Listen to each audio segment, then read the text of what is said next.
si vuestra justicia no fuere mayor que la de los escribas y los fariseos, no entraréis al reino de los cielos. Pero ahora tu iglesia, ministerio sanador, puedes vivir por medio de él, de Jesucristo, en la ley del Espíritu que te da vida, que te ha librado de la ley del pecado y de la muerte. Aleluya. A continuación, me quedo ahí. En efecto, la ley no pudo librarte, es decir, la religiosidad, el aprenderte los textos de memoria, no te va a librar de esto, de la ley del pecado, porque la naturaleza pecaminosa anuló el poder.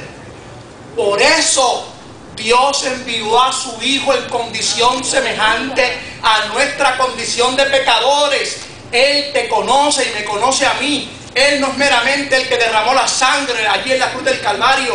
Él es el primer Adán, es decir, se hizo igual que tú y que yo. Él es nuestro ejemplo a seguir, para que se ofreciera en sacrificio por el pecado. Así condenó Dios al pecado de la naturaleza humana. Seguimos.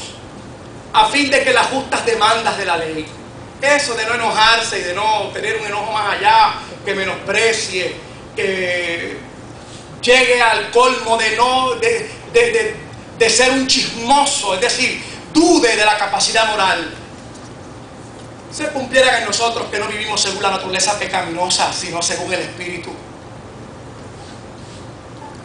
Porque los que viven conforme a la naturaleza pecaminosa, esos chismosos que siempre están enojados con todo el mundo, fijan la mente los deseos de tal naturaleza.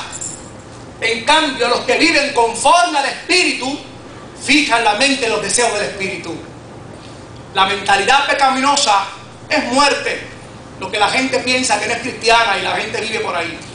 Mientras que la mentalidad que tienes tú proviene del Espíritu, es vida y es paz. Esa mentalidad pecaminosa, enemigo de Dios, no se somete a la ley. Es decir, con venir a la iglesia y oír la palabra no es suficiente, ni es capaz de hacerlo. Ahora, los que viven según la naturaleza pecaminosa, esos no pueden agradar a Dios definitivo. Sin embargo, la iglesia ministerio sanador no vive según la naturaleza pecaminosa, sino según el Espíritu. Si es que el Espíritu de Dios vive en nosotros, aleluya. Y si alguno no tiene el Espíritu de Cristo, no es de Cristo, y esta es la noche para entregarle su corazón a Él.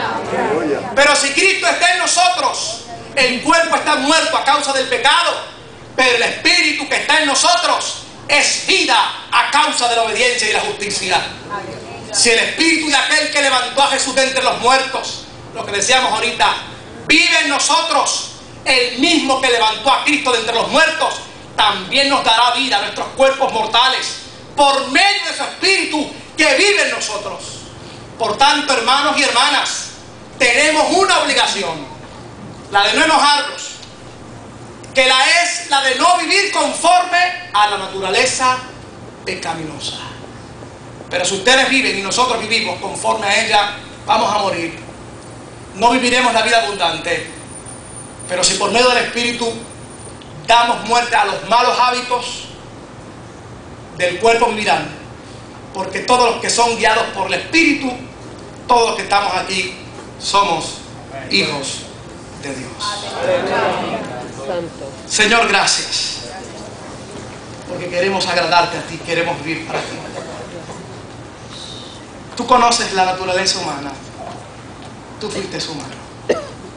Y tú nos conoces.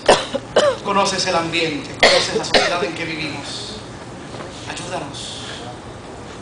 De manera que podamos responder de acuerdo a tu gracia, de acuerdo a lo que tú has provisto para nosotros. A ti damos gloria y honra, ahora y siempre.